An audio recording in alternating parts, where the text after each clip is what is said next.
the Easy Way podcast, where simple tips become real results. Please don't forget to subscribe to our channel. Hello, everyone.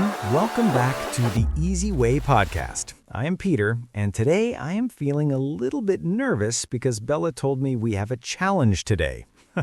Hi, Peter. Hi, everyone. Yes, today is not a normal lesson. Today is the speaking challenge. We are going to answer the most common question in the world. What do you like to do? That sounds simple, but I know you, Bella. You always make it interesting. Is there a trick to answering this question correctly? There is a big trick. Many students answer this question like a robot. I like bread. I like sleep. That is boring. We want to speak with emotion and detail. I definitely do not want to sound like a robot. I want to sound like a cool person. So how do we start this challenge? First, I want to tell you a short story about two boys. Their names are Boring Bob and Exciting Eric. This story will explain everything. I love stories. I am already curious. What is the difference between Bob and Eric? I hope I'm not Bob. We will see. So imagine both boys are at a party. A girl asks Bob, "What do you like to do?" Bob says, "I like to watch TV." And then he stops talking. Oh, that is very short. It kills the conversation immediately. There is no information there. Exactly. Now the girl asks Eric the same question. Eric smiles and says, "I really enjoy watching action movies because they are thrilling." Wow, that is a much better answer. Eric sounds enthusiastic. He used enjoy and he gave a reason. Correct. So the challenge today is to speak like Eric. We need to focus on three things: the verb form, the vocabulary of emotion, and the because. Okay, I accept the challenge. Let's start with the verb form. I noticed Eric said watching with ing. Is that important? It is very important for flow. When we talk about hobbies, using the gerund, the verb plus ing, sounds very natural. I like swimming. I like reading. So if I say I like to swim, it is correct, but I love swimming sounds better in a conversation about hobbies? Yes, I like to swim is grammatically fine, but I love swimming sounds like an activity you enjoy. It feels more like a noun, a hobby. I see. So for the challenge, I must use the ing form. I like playing soccer, not I like to play soccer. Exactly. Now let's practice.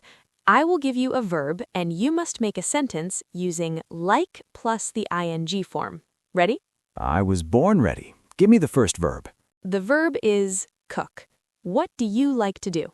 Okay, I like cooking dinner for my family. How is that? That was perfect. You added detail too. Now let's try the next level. We need to stop saying like all the time. It gets repetitive. That is true. If I say I like this and I like that, I sound like a broken record. What other words can I use? You can use enjoy, love, or adore. These words show more passion. Eric said, "I really enjoy watching movies." Enjoy is a great word. It sounds very polite and positive, and love is stronger than like. Yes, so the next verb is travel. Use a strong word this time. I absolutely love traveling to new countries. It feels more energetic just saying it. That energy is what makes people want to listen to you. Now, what about things you do not like? We can't be happy about everything. That is a good point. Sometimes I hate doing things. For example, I hate cleaning my house. Instead of hate, which is a very strong word, we can use a cool phrase, I can't stand. It means you really dislike it. I can't stand. I like that phrase. So I can say, I can't stand washing the dishes. Perfect usage. I can't stand waiting in line is another good one. It makes your English sound very native. Okay, so now I have the verb forms and the emotional vocabulary. What was the third part of Eric's secret? The third part is the because. You must explain why. This connects you to the listener.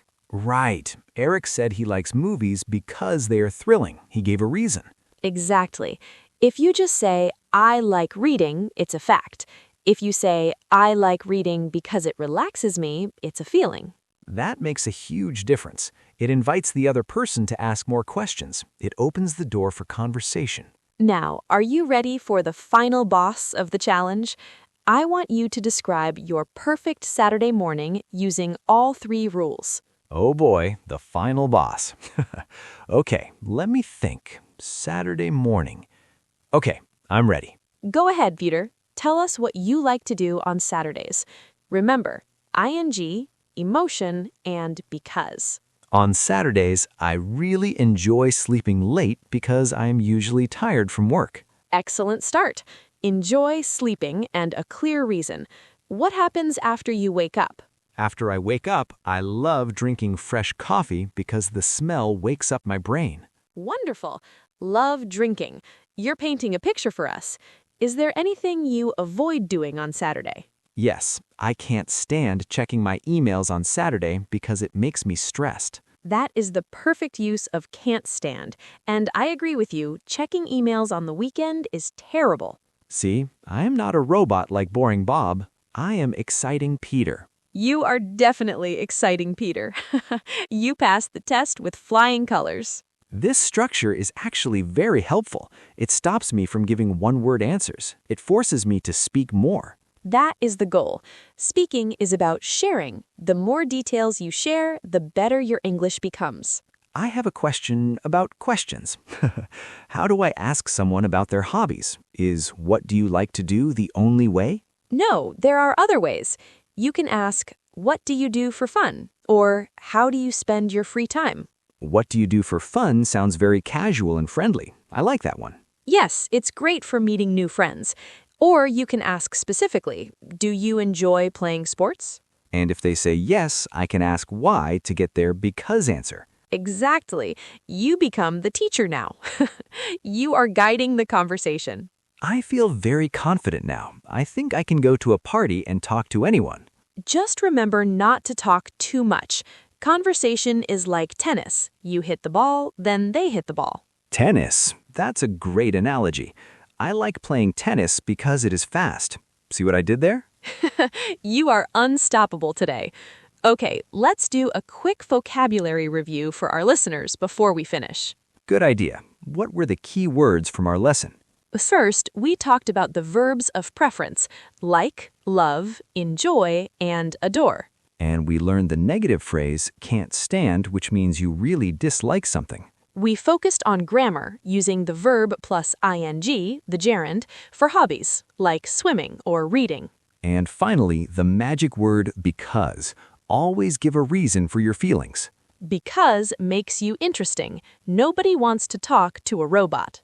So, to summarize, today we learned how to speak about our hobbies with emotion and detail. We learned to be like exciting Eric, not boring Bob.